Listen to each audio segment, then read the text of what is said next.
Sapevate che le uova in camicia sono facili da preparare se conoscete i giusti trucchetti?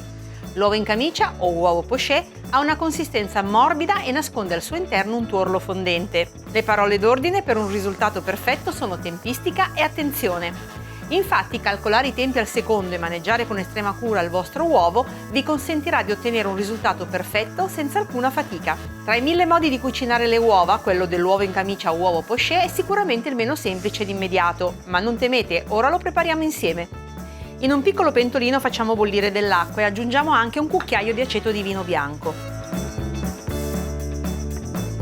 L'acqua sta bollendo, abbassiamo il fuoco perché l'acqua deve solo fremere e giriamo per creare un vortice. Io lo faccio con un cucchiaio. Ho messo l'uovo dentro a un piccolo contenitore, una ciotolina, e dopo aver creato il vortice lo metto al centro. Ora dobbiamo attendere un paio di minuti affinché l'uovo diventi bianco all'esterno, ma attenzione perché il tuorlo deve rimanere fondente.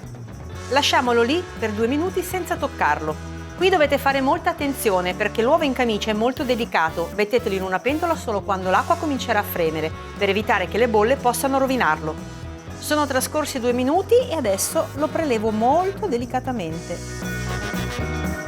e lo adagio su una fetta di pane con guacamole. Lo aggiusto di sale, se volete anche di pepe. Ed ecco il vostro uovo in camicia pronto per un buon brunch o una colazione salata o anche per arricchire le vostre ricette. Non vi resta che provare a farlo a casa.